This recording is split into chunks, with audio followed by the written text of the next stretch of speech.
Thank you. Thank you. So how many of you are up all night rather than just up early? Is anybody? I see one hand, two hands, a few people. Oh, wow, really? 4 people are, and you're still hacking away. Thank you so much. Well, it's an incredible honor to be here speaking to you. It's actually an honor to be here at the conference, and this is my first Hack in the Box. And already I've met several people who I knew online, and I'd never met them in person before. So in particular, there was one individual who had submitted security vulnerabilities to Twitter, and we'd worked with him a couple years ago, and since then. So it's been fantastic. So this is a keynote, and so I think part of what I want to do is talk about some fairly lofty ideals, and I also am a practical person, so I'm going to talk about some of these lofty ideals, and then I'm going to try to tie those back to some of the things that we're doing at Twitter, so you can see a little bit of why I'm thinking about certain things. So the title of this is Rethinking the Front Lines, but really there are so many different ways to think about this. It could be that we're hacking the enterprise. It could be that we're using social engineering tools to affect the company culture. And of course, I'll talk a little bit more about why this is fun. So one of the things that you should always do, that you should never do, I always get those confused, is tell a joke at the beginning. So I'm going to tell you a joke at the beginning, but I'm going to warn you, this is not a funny joke. You've probably heard it before, and I actually don't think it's that funny, but I do think that it's the sort of thing that I think about on a regular basis because I see evidence of this almost on a daily basis. So here's the joke.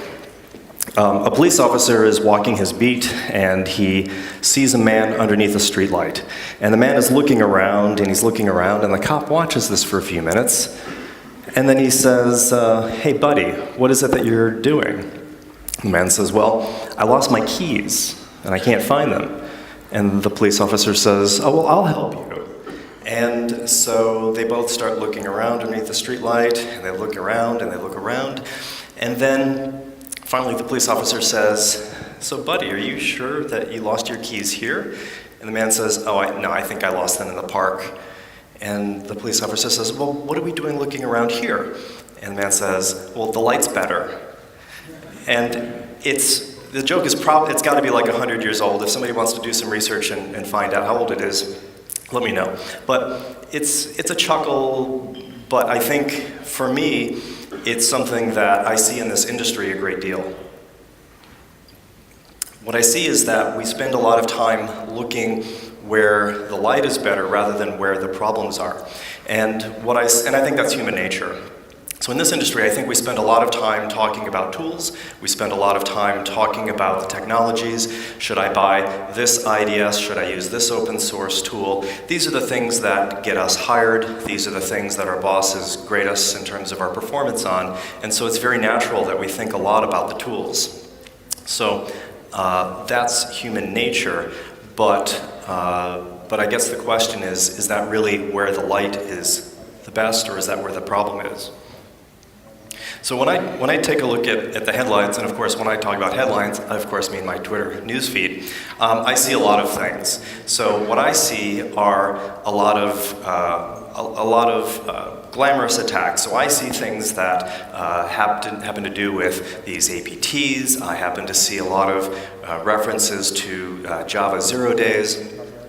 But what I think I sometimes get numb to, and I suspect that you do also, is this stream of news reports of lost laptops that have company IDs on them, that have social security numbers on them, that have credit card numbers on them. And I see this stream of attacks that somehow get tied back to somebody using a bad password or an employee reusing a password. And I think we tend to focus on these glamorous attacks because they're glamorous. That's sort of the nature of glamour. And we sort of block out of our consciousness these reports of these very mundane, boring things, because we know you're supposed to encrypt your laptop. Duh. We know that you're supposed to use good passwords, of course. So that's not interesting. These 0 days are much more interesting. So that's what we remember. And I think that when we think about employees and the people who work in enterprises, I think that we've just given up on them. And I think that you've probably given up on them.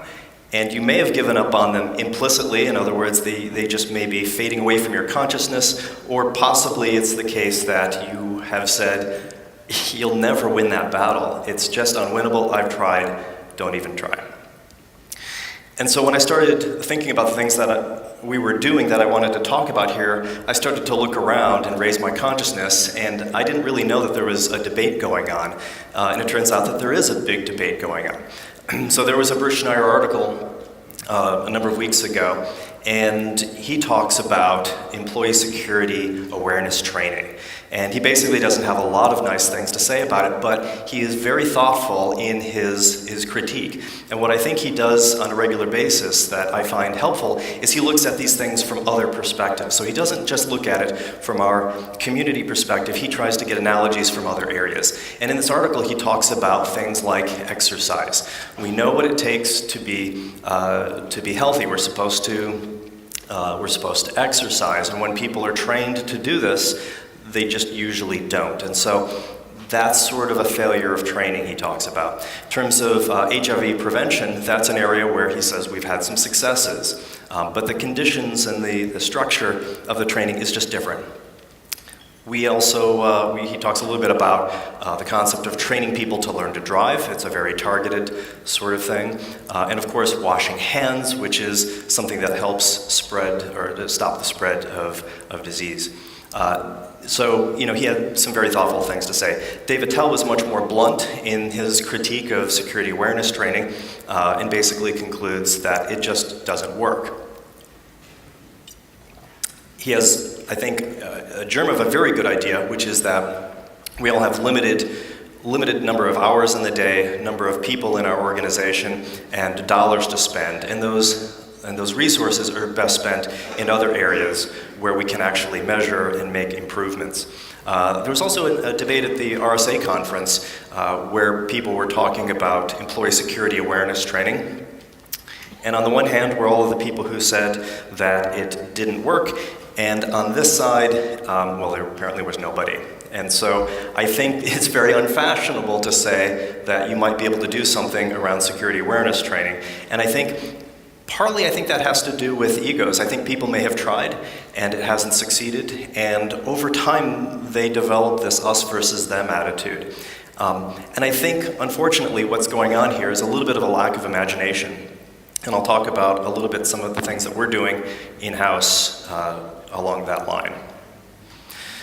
So as I was thinking about this, I was thinking, like, what is security awareness training? Is it one of those things that you have to go to once a year where somebody who isn't a security professional is telling you how to choose good passwords, whatever that might mean?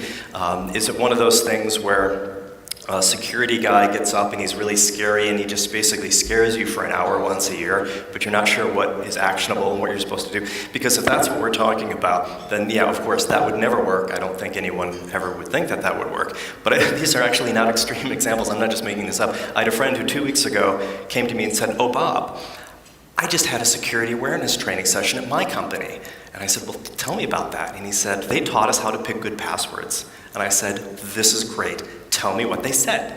And he said, "Well, step 1, pick a dictionary word." And I said, "Yes." And he said, "But that is not going to fool the hackers. So you have to do something." And I said, "This is going to be good." And he said, "You take the letter A and you replace it with an @ sign. But you don't stop there. If there's a letter L, you replace it with the number 1. The hackers will never figure this out." So yeah, and of course, if this guy is ever compromised, he'll say, "I did everything they told me in the training class." So yeah, if that's security awareness training, I think we can agree that that's not a good thing. People aren't going to learn from that. If they do learn from it, they learn all the wrong things. So if that's what we're talking about, that's not a good thing. So what really are the goals that we're talking about here? I think that the goal isn't to talk about security awareness training and to try to hold that to some level of perfection. There's this thing in debate, it's the nirvana fallacy. There are a number of other ways to talk about that. And basically, The idea is that if an idea, a solution to a problem, isn't perfect, it's of no value at all. And I think as computer professionals and security professionals in particular, we love the idea of perfection. We love saying, I can prove that no one's going to be able to decrypt this until after the heat death of the universe. And we're very attracted to this level of perfection.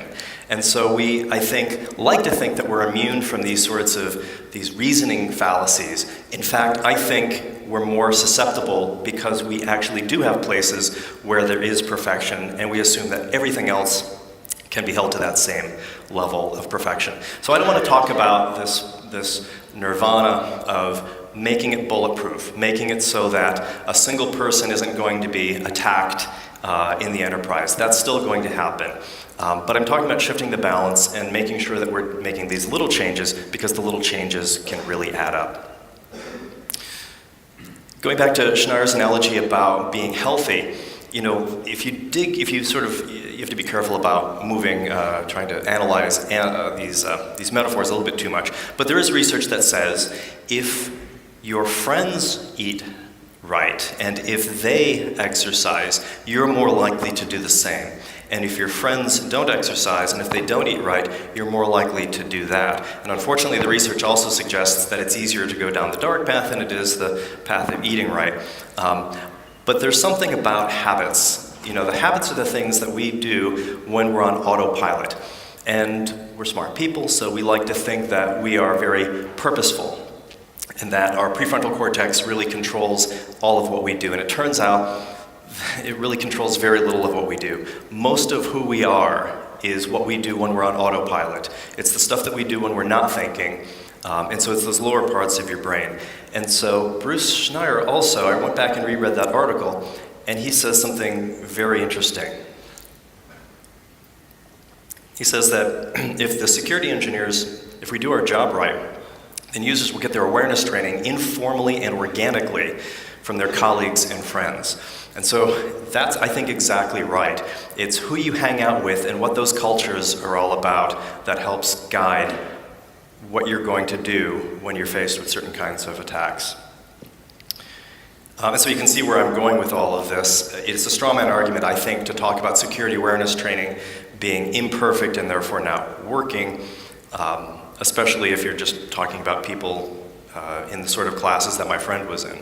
So I wanted to know, how can we make the culture within our organization and in the organizations where I talk to friends, how can we make that a habit? How can we make doing things the secure way, the default way that you do things, when you're on autopilot, when you're not thinking about security per se, you're just doing it because that's the way we do things.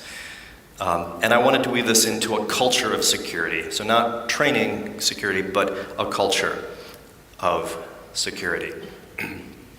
So a little bit about Twitter, and some of you may have read this. There's been a few articles on this. But there was some concern when the company was going through hypergrowth that at some point very soon, the number of new people would dramatically outnumber the old people. And so, and I don't mean like chronologically, I just mean like in terms of their tenure at the company. So the concern was that the people who had informally built this culture, which made a great company, that they would be reduced in percentage-wise in terms of the overall company. And that the culture that made Twitter great might just evaporate if somebody didn't do something very consciously to secure that.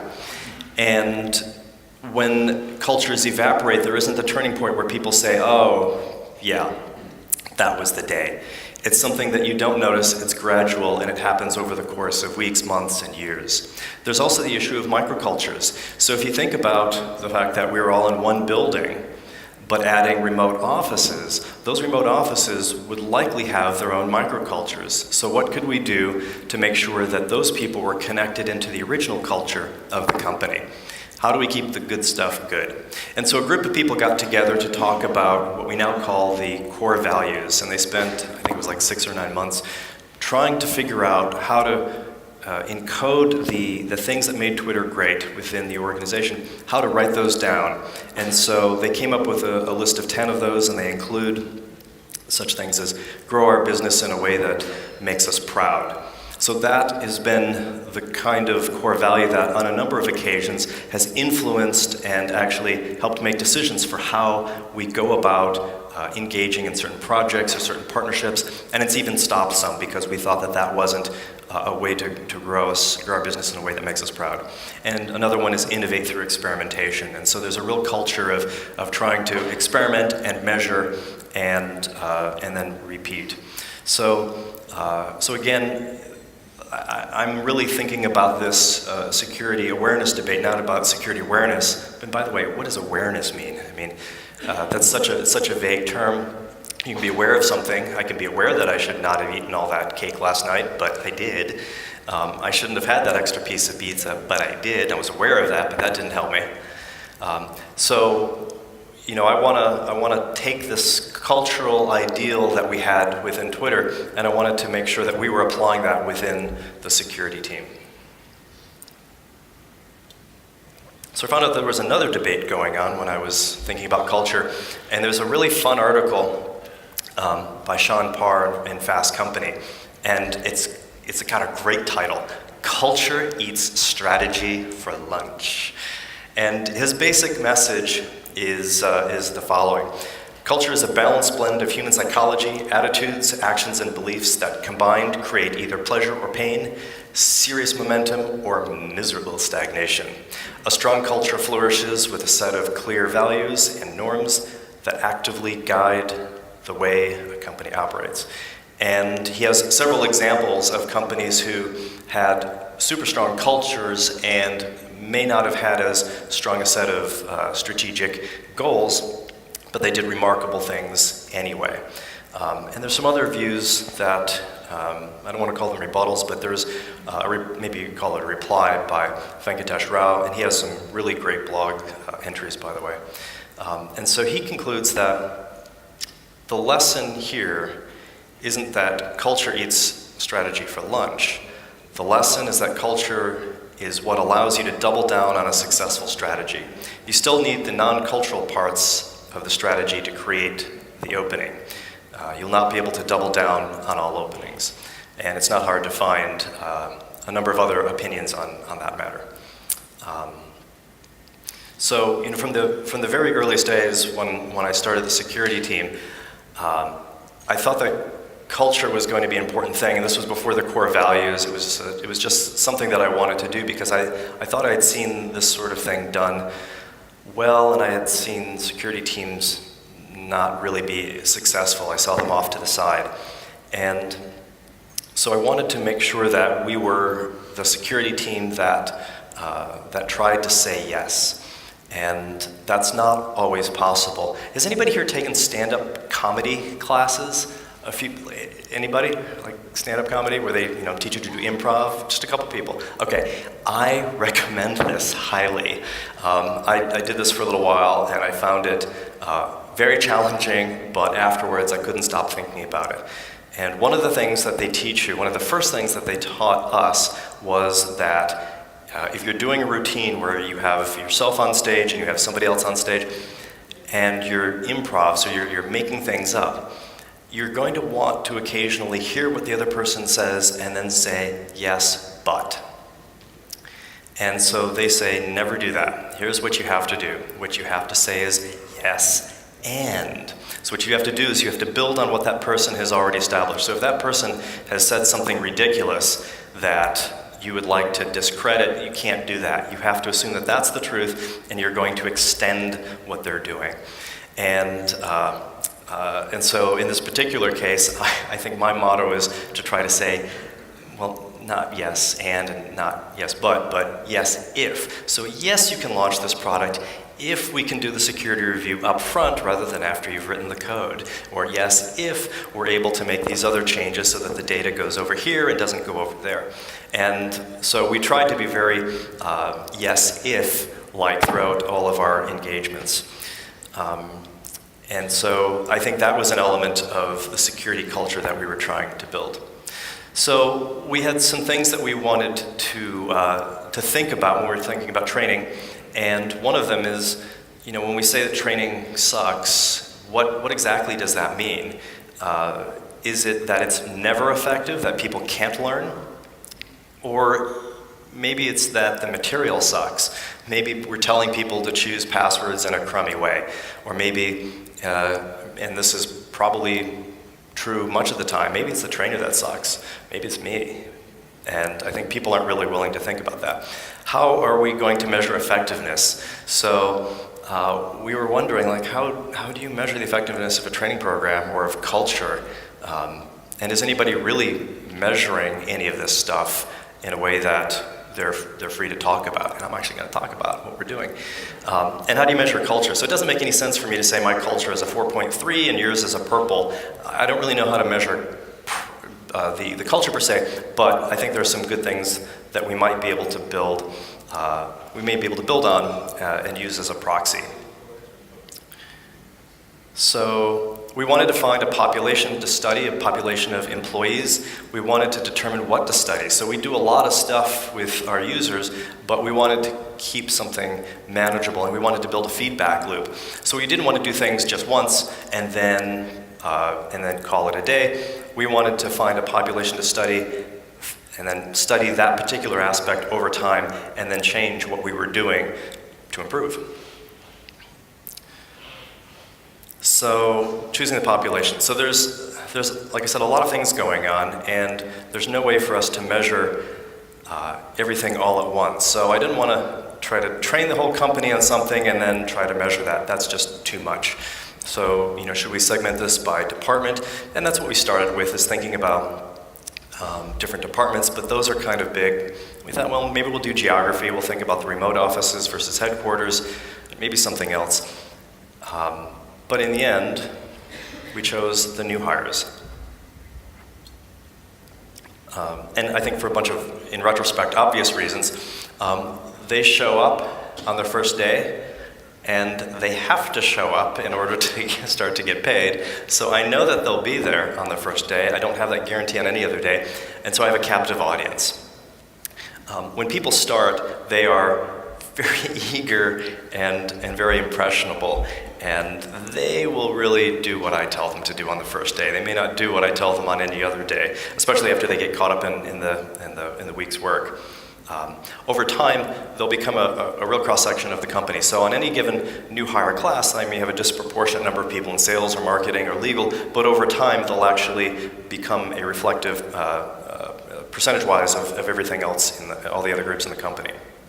And we can track them over their entire career. So this is a manageable number of people. It's consistent. We have them coming in every week. And honestly, if I can't move the needle on people who have just started, then I'm honestly not sure that I'm going to be in the camp that says that security awareness training can do something.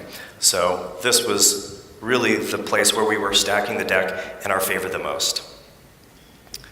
So who should do the presentation? As I said before, there are places where they have trainers come and train security awareness training, and they're not security people, and so I think that they have no credibility with the people who they're teaching.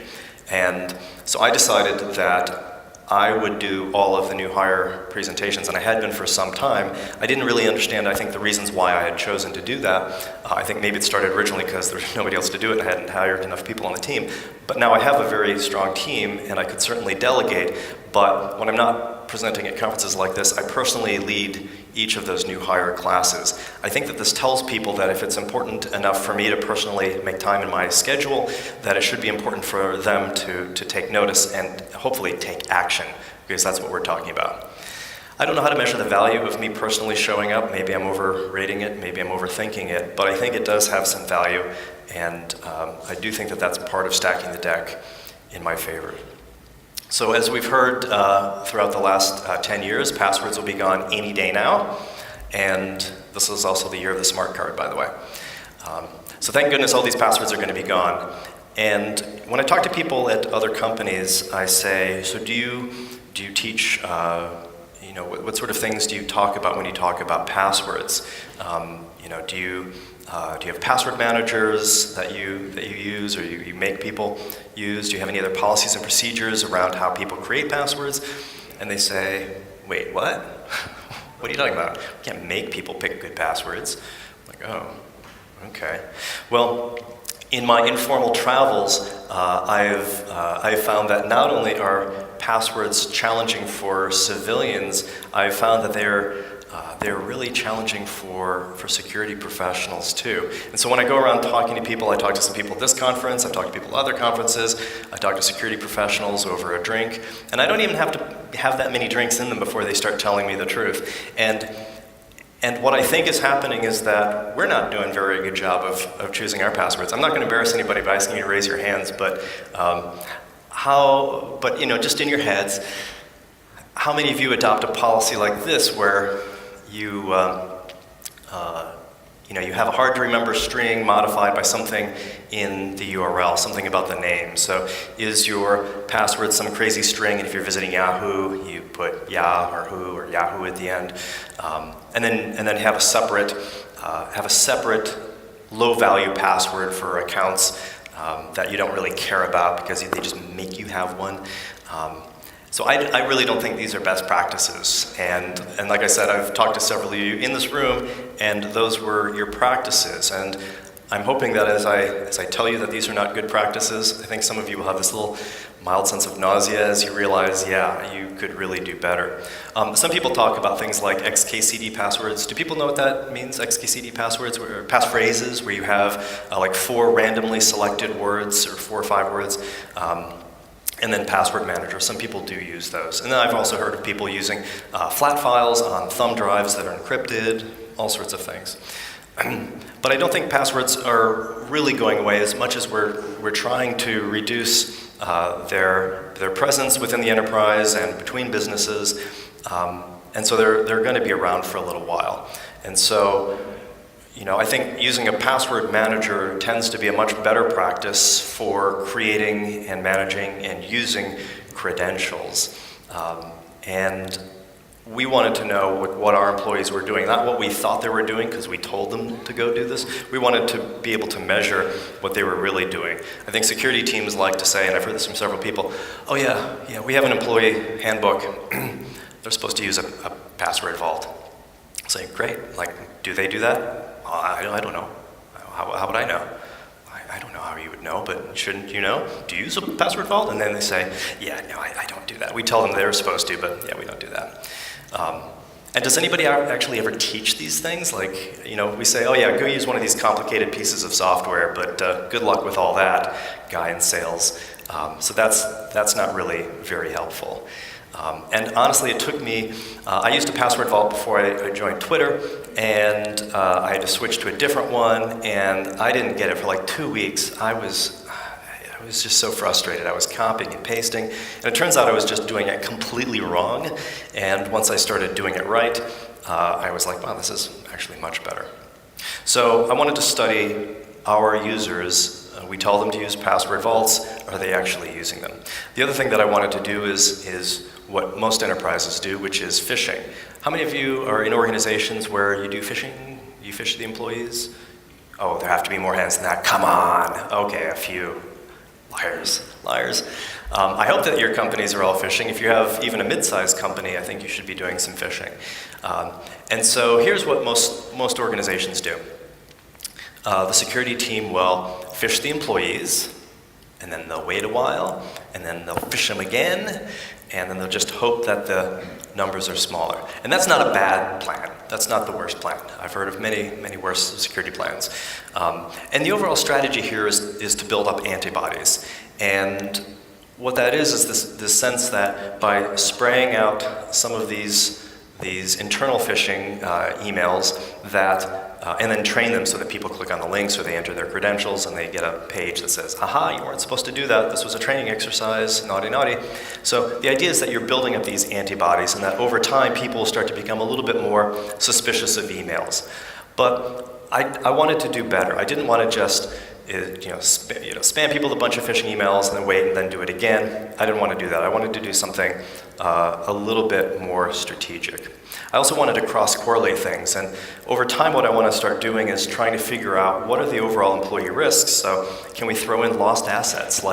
Is there a group of people or an individual who's losing laptops on a regular basis, not using the password manager, or is susceptible to phishing and other kinds of factors? I wanted to baseline all of these inputs and then study them over time, not just between a couple of points, but I wanted to get, a multi-quarter, multi-year sort of view of things.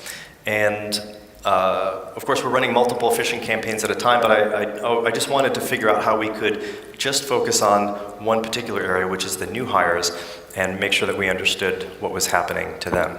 And then I wanted to get a feedback loop going. So I didn't want to just phish them and say, naughty, naughty. I wanted to engage them in the process. And so our team came up with some mechanisms for getting that feedback loop. And hopefully this would reduce the chances that we would be in an us versus them culture. And again, this is all about habits. How do we make it so that people's habits, when they're on autopilot and not thinking, that they are doing the right thing? So security awareness training and getting that from their friends and their colleagues, like what Bruce Schneider mentioned, that was important. So we wanted to measure and study, make a bunch of changes, and then repeat. We wanted this constant feedback loop, not training to you, and then good luck with all that. We wanted to have some sort of thing that was repeating on a regular basis. So we came up with an alert mailing list so people could report suspicious activity. And one of our guys came up with this idea, and I was like, oh, that's pretty clever. I've actually never heard of that before. And so we created this phishing alert. And so in my new hire training, I tell them, if you see a suspicious email, even if you're really sure it's from our team, please send it to this mailing list. And we've got a guy on the team who's outstanding at trying to answer all of them. So every single time somebody writes in, he will honor them by saying, yep, that was us, that was a good catch, can't fool you. But he'll also say, if it's a harmless but suspicious email, he'll tell them, he'll do some investigation and tell them that too. Sometimes they're real attacks, and he'll say, yeah, thank God you didn't click on that link, that was a bad thing. And of course, spam looks like an attack if you don't really know. And then of course there's the training attacks, which are us. And so we want them to send us feedback on all of these things, because it could well be that the one email that we get, the one tip that we get from somebody in the field is the thing that causes us to start pulling on a thread to unravel something fairly nefarious going on. We can't be everywhere, and a seemingly innocuous tip may be very, very important to us. So again, this is all part of the feedback loop. The other thing we do is we have office hours. So we sit up in the cafeteria and we wait for people to come by. And sometimes somebody comes by with a random topic about, whatever it is that is my hobby or the other guy's hobby. And sometimes they come to ask these really dumb questions, but it turns out that those dumb questions really aren't so dumb after all. It's all about building rapport and making sure that they know that they can come to us no matter what. And we've had people come and confess sins. I was trying to think of the worst sin. That we haven't had any really bad sins, but people do come up on a regular basis and say, the other day I did this, and I'm not so sure I was supposed to. And so we try to keep our composure, and we say, okay, thank you for coming, and then we try to work through it. And so, again, making sure that people are feeling like there's a feedback loop is really critical. So, some results. So I wanted to actually talk about the things that we were doing and give you some insights. So again, see, these are some of the lofty ideals. Let me show you how we're putting some of these into practice. So, as I said before, we ask all of our employees to use a password vault.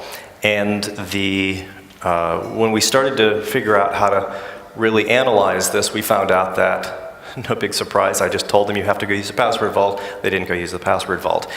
And so we made some changes so that in the new hire class, I made a whole bunch of changes. So I cut down my presentation, and then we added a section where we basically forced everybody to install the password vault and to activate it, and then to change their Twitter password. So we knew for a fact that every single person who came into the company had to start off by using the password vault, and then they didn't know their Twitter password. We made them change the password to something, 25 characters long, upper, lowercase, completely machine generated. So they didn't know their password, which means that to not use the password vault, they had to go through some work. Okay, so what is this? So in the upper left-hand corner, we see that all of the employees are starting off on their first week at 100%. So 100% of the employees are using the password vault. And if you take a look at what these lines are, these lines represent different cohorts. And a cohort is just a class, people who all started on the same date. And early in the program, we had this sort of fall-off rate. This, obviously it's sort of generified for public consumption, but the basic idea is that there were different cohorts who were using password vaults for a while, and then some of them fell off. Some of them used it for quite some time, and so we had very high compliance with our request, and then others fell off a lot faster. And so later in the program, after we made some changes to my presentation and the way that we were doing the training, we saw some improvements. So this is a different set of cohorts a little bit later in the program.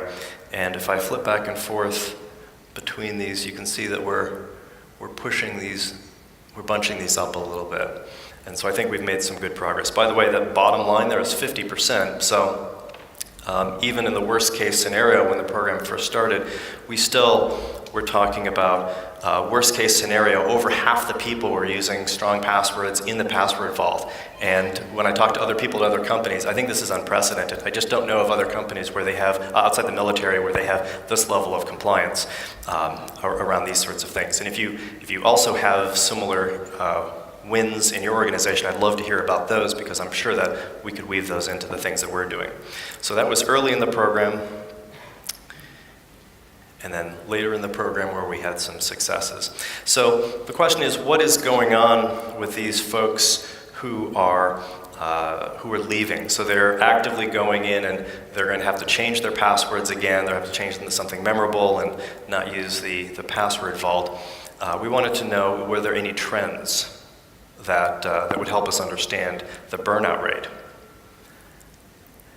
And this is what we found here.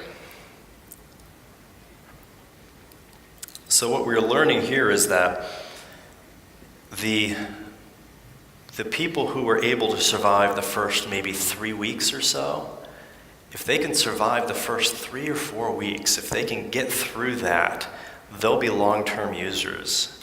That first few weeks is really critical. And so one of our tasks is to figure out how to get people through that first few weeks. Remember I was talking about measuring?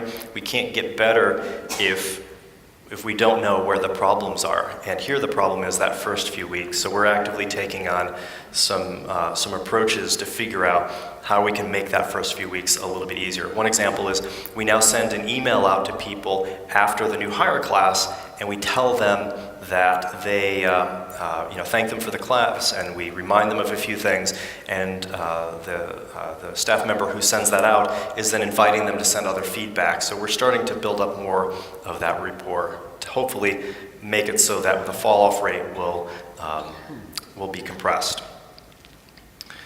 So not taking a look at cohorts, but taking a look at departments. Remember I said before, one of our first thoughts was to measure by department.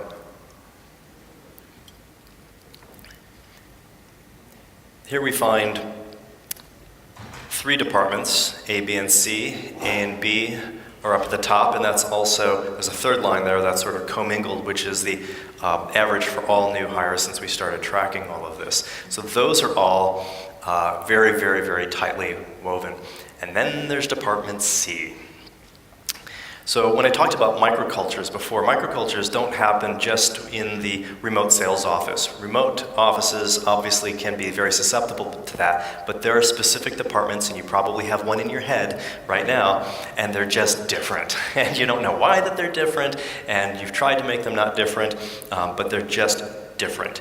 And this is an example, and this is probably caused by them going to new hire and then immediately going back to their desks and having, I'm assuming, coworkers say, yeah, I don't really use that. You don't have to do that. My suspicion is that the informal information that they get, the training they get from their friends and colleagues, which is what Schneider talked about, is exactly what's going on here. And so we've been taking some time to try to figure out if there are things that we could do to change that and to reverse that. And one of the things that we found was that we could help by having just another class. So we took some time at one of their staff meetings, we got everybody together, and after a single meeting we saw this uptick, and we're going to keep repeating until we can figure out how to make that self-sustaining. So that group, at least during this segment, and this information is a little bit old for obvious reasons, declassified stuff that's a little bit older, not necessarily current. And so this information is all about how we're trying to pull that up. Again, if you can't measure it, you can't improve it. And so we didn't want to just say security awareness training is of no value. We wanted to peel back the onion layer after layer to figure out what was going on. Okay, phishing. So I talked about some of the phishing campaigns. And so when we send out these phishing campaigns, the ones that we send to the new hires soon after they start, those have to do with clicking on a suspicious link and then entering credentials. And when we do that, we see this, and again, this is this weird segment in time. That line, that top line coming down, we suspect that that is in part due to some of the changes that we made in the training. So I became much more explicit about what we were going to do and what we expected them to do. I also started to be more interactive. So rather than just telling them what a phishing campaign is, I showed them phishing versus spear phishing and asked for their opinions. And so the classes became much more interactive. We see this weird spike over there, and I mean, this is sort of the danger of using smoothing algorithms, as they sometimes stretch things in ways that make it seem like there's something more going on, or sometimes they hide things that are going on. In this particular case, we suspect that what was going on is during that time period, we had a large number of people from a particular department being hired all at the same time. And so it may well be that their informal, that their cohorts, that the other people in their departments were reinforcing some of these bad habits. And so we're still trying to understand exactly what that meant, but we do know for a fact that there was one department that was overrepresented during that whole time period. So maybe that department is just more risky.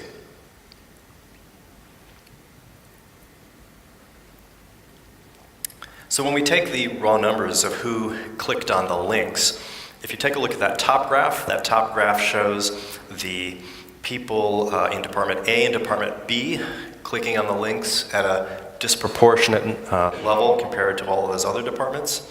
But then if you normalize it based on the percentages of those departments were actually mid to large size organizations. So even though the new hires coming in were clicking at a rate that was disproportionate with other people in the class, if you take a look at it normalized with the department sizes, you can see they were not necessarily the worst here in this particular task. Maybe it was F and G. And so that helps us understand, and I think looking at both of those ways of representing the data is interesting, both the raw numbers as well as normalized for department size.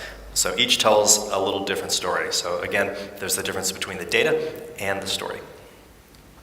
And in terms of people who typed in their credentials, here again we see the raw numbers versus the department size, the numbers that are normalized, and here we're seeing that maybe there isn't such a big difference. Maybe the people in these departments really are a little bit more risky. So there was also, we also had we started looking at information a couple different ways, and one of the things that we found was that there are some gender differences. There are some fairly marked gender differences between the rates at which men and women click on links. But what's interesting is that men click on the links a little bit more, but what happens is if you click on the link, your gender doesn't seem to matter for how you will whether or not you'll then enter your credentials. So they enter credentials at almost exactly the same rate. And we didn't really expect this. I tried to figure out if there was some other factor going on. Maybe it was that certain departments have more women than men or something like that, but it really just looks like a gender difference. So, that's the data. I don't know what story I want to tell to make sense of that data, but that is something that we found. It was a little bit surprising. So I mentioned that feedback alias, and again, smoothing lines can be very dangerous, especially if there's one very big outlier. So you could tell two stories from this. One is that the line is basically this big exponential growth, and then you've got a big bump in the middle of that. Or we started doing really well for a while, and then something, then maybe I sucked, and then on that group of weeks I was just terrible. So I don't know what story you can tell, but the basic overall trend is we're getting more feedback from people, and we're encouraging them to send information to us so that we actually see what's going on. And like I said, we track all of the different kinds of feedback that we get so that we can measure that as well. So we evolved the training almost week to week, and we first started telling people that they had to use the password vault, and then we went to a model in which we worked with them to change their passwords and use the password manager, and the people who did stick with it tended to love it. I started to get much more interactive with the people and talk more about social engineering attacks and phishing so that they were a little bit more in the loop, and it wasn't just me talking to them. Made it much more interactive. And then I got a little bit better at audience management. So one of the things I do is people are often coming to the class and they've just gotten their laptops and they're sitting there, they're checking their mail for the first time, and they already have mail and their manager's already telling them what's going on, and I make them close their laptops. I didn't do that here. Wouldn't work as well. But I do make them close their laptops, and I do wait until the very last person closes the laptop, and so I throw a little bit of a theatrics into it, just so that I'm guaranteed that I have their attention and that there's nothing distracting them. And the entire session takes 45 minutes. So when people say that that employee security awareness training is expensive, perhaps, but 45 minutes is not that big an expenditure. Trying to crunch the numbers, yeah, that does take some time. But I can't see how we're going to be more effective if we're not able to measure the results. So we wanted to think about more of the things that we could do in the future. One of them is the blink response. So when you talk to friends who are in a band, or maybe they do stand-up comedy, and they'll sometimes say, wow, that crowd was dead tonight. And there was the same song or the same jokes I did last night, and they loved it. So for us, one of the things we notice is there's certain parts where there's a built-in joke in what's going on, and sometimes they laugh and sometimes they don't laugh. And so one of the things that we're thinking about is measuring that blink response. Like, was this a good crowd? Was this not a good crowd? Are these the sort of folks who are going to keep moving forward with the things that we taught them, or are they not? And then correlating that. One of our guys, Dan Tentler, did a really great social engineering video. So it shows video clips from movies where people are using social engineering techniques like, hackers or sneakers. And so it's this really great Hollywood-esque view of social engineering so that we can get people thinking about what it looks like. How do we measure the effectiveness of that? Like, can we have people take a test? I don't know about that. But I want to figure out how we measure that. And then in terms of gamification, how can we make this more fun? So how can we make it so that people get security points for doing certain things? We had this one program which we had in a previous building. It was called The Mole. This is a social engineering thing. And so there was a person who we selected every week to be the mole, and we gave that person a gift card for a coffee shop nearby. And that person's goal was to not wear their badge and to see who would catch them. And so people would walk up and they'd say, if they saw you without your badge, they'd say, "Are you the mole?" And if you weren't the mole, you'd say, "Oh, I'm sorry, I'm supposed to have my badge on." They put their badge on. But if they were the mole, they'd hand over the gift card. And so that was a way of gamifying the physical security aspect. So what can we do around gamifying the electronic security aspect so that people feel much more like it's something that they want to keep building on? Other teams at other companies, I know they send out personal and team security scores. Maybe that's a way to gamify it. I don't think it's exactly what I was looking for, but it's something that we're starting to think a lot about. So what would happen if you got an email once a month or once a quarter and said, "Here's your score, here's your risk profile compared to all the other people in the company"? Would that change the overall culture of security? And we also thought about measuring some things that may be very difficult, like how many years the person has been in the industry. Is that a factor in how secure they are? What is their first language? Maybe if English is not their first language, maybe there's something else that we can do to help them. And there may be other cultural differences too. So in terms of lessons, one of the things that I think we might have done a little bit better is track exactly what I was changing in the new hire classes. I made changes almost every single week, which made the HR people crazy because I had to use my laptop instead of using their laptop for all the presentations. And I'd have to uncable and then recable. And so I was making changes on a regular basis to be part of that feedback loop. But I didn't track that as well, so it could well be that some of the changes that we saw there were the results of either things that I did better in the presentations or things that I didn't do as well. And I think we learned to be a lot more careful of the difference between the data and the stories that we tell about the data. It's very easy to have one story about the data that is not the right story. In fact, it's completely wrong. And one of those, the graph where I showed you about the phishing feedback, where you had that big swing, I think that you can tell two completely different stories based on that data. I think we were surprised in a number of cases and very, very confused. And I think that's a healthy part of just getting more information. And, you know, we're computer people, and our comfort zone is often typing rather than talking.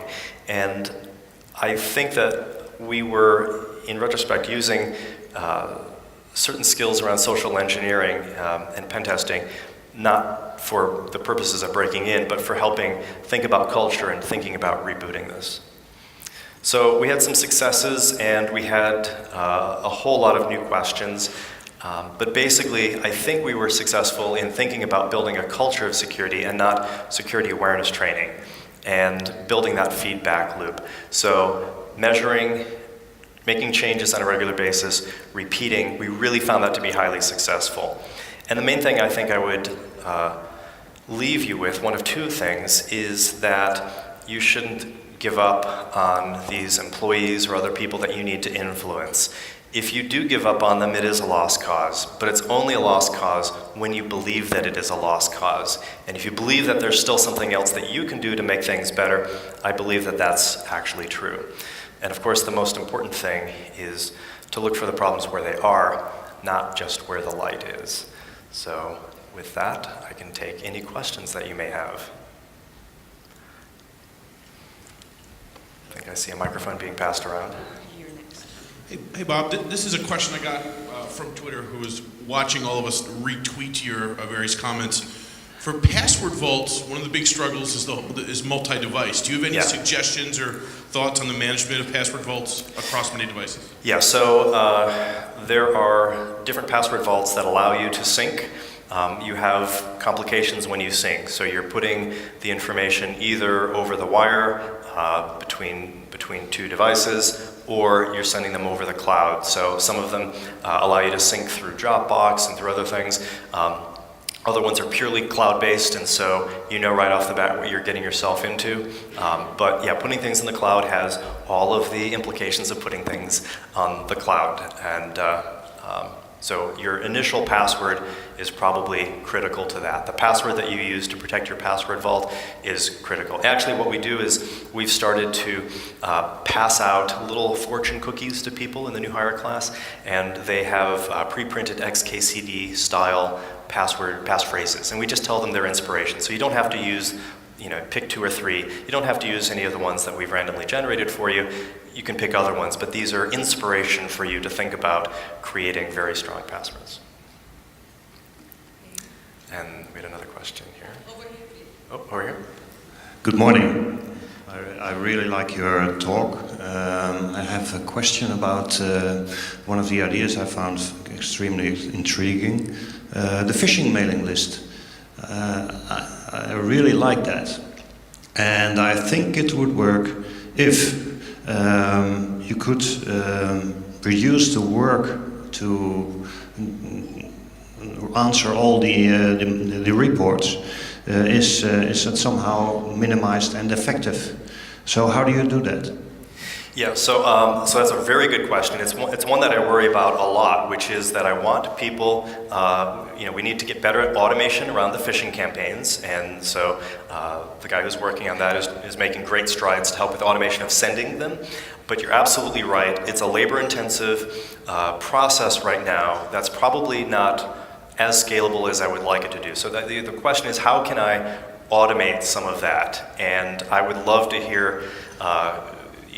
There may be people here in the audience who have solved that kind of problem in the past, but I don't have an easy answer for you. It could well be that, and I'm just sort of thinking out loud, I can imagine a scenario in which we have people go to a website and copy and paste the information in, and it does some sort of analysis, and based on other previous examples, it's possible that then the system could alert them. I'm not really sure how we would go about doing that, but automation is something that we think a lot about at Twitter. That's a great question, thank you. Hi. After the recent data breach, Twitter said it would be implementing two-factor authentication. When will that be implemented, and what type of system will it be? Okay, what time is it? So it's, okay, great. So it's 57 minutes into the presentation before I got the first two-factor question. So I don't have anything to announce here today. Next question from the floor.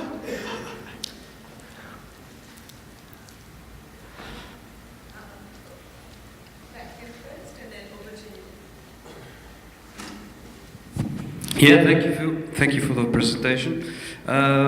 Interesting about the measurement techniques you use for internal purposes for phishing. Do you use also other kinds of measurement techniques to lower down the risk, so you could see which kind of departments are maybe at a risk? For example, sniffing. For example, if you sniff passwords or do SSL sniffs or. We aren't measuring, we're measuring some other things. I don't want to go into the detail here, so this is the limit of what I'm really prepared to talk about. We do measure some other things and we do want to measure more. But really the whole point here was, rather than to do a broad survey of all the things that we're doing, to really focus on this positive feedback loop of turning what we consider security awareness training into a culture of security, building that feedback loop. So we're not slapping people on the wrist for some of those other kinds of things. Yeah. Okay, no, interesting. Hi, what information do you permit yourself to use during the phishing campaigns that you do internally? Which technology we're using? No, what information? I mean, do you only use information that could be known from inside Twitter, or do you use? So the construction of how we decide to do which campaigns, and so we have a number of different campaigns.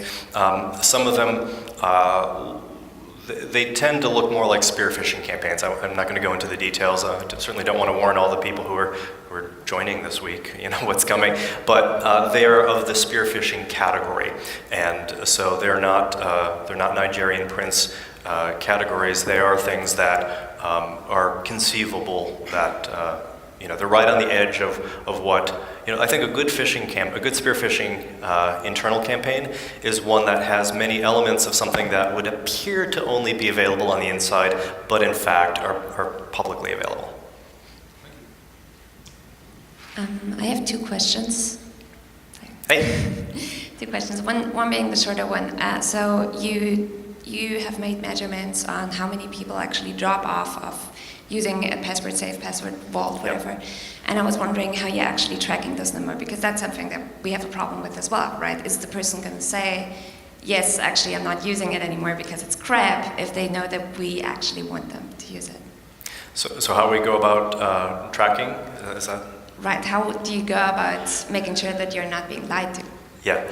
I can't reveal all my secret sauce. We can talk offline. Okay. Second question being, I don't know whether you do that on Twitter a lot, but I like doing hardware raids, where a group of us goes kind of red team alike through the company and tries to pick up USB thumb drives that didn't end up in a safe, or that weren't encrypted, maybe, whatever. And the problem that I'm seeing with that is not not so much finding stuff, we're finding less stuff, which is good, which is sort of tracking. But how do you react to such things? So what would you do if you would gain knowledge about one of the team members obviously going against the policies that you've set up? So just around the policies and the cultural elements around non-compliance. Right. Yeah. So we do have policies and procedures, but for me, the thing that I stress most is that I want this to be something that people do by default.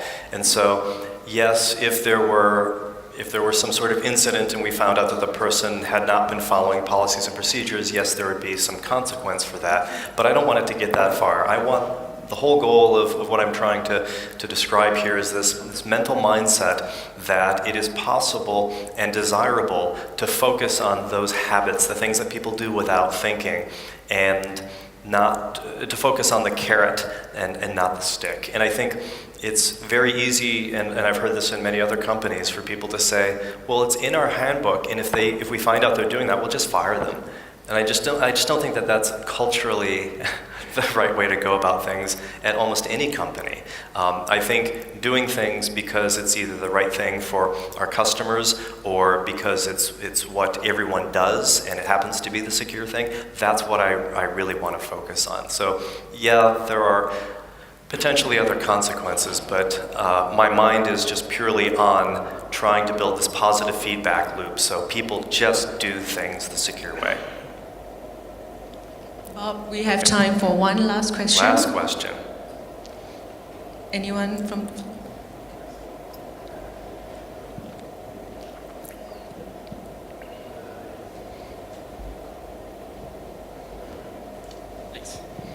Excellent presentation, Bob. I actually like the chart that you showed measuring the departments and the compliance rate and whatnot.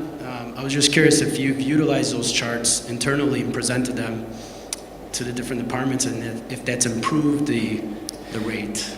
So we're trying to figure out exactly how to present them in a way that's going to be digested. So I don't want to just present them again. Awareness isn't my goal. It's changing behavior and changing actions. And so that's part of the conversation that we're doing now. So yeah, we've circulated some of this stuff to some of the VPs, but really how do we change the end employees' behavior over time? And it's not clear to me that just showing them stats is the thing that gets them going. I want to not just be right. I could send everybody their scores and I'd be right because I know you're not doing things well or you are doing things well. That's for me not interesting. I don't want to be right, I want to be effective. And so I want to cause there to be real change, even little bits of change that add up over long periods of time. And so that's been the approach we've taken. Okay, thank you all very much. You've been awesome. Thank you.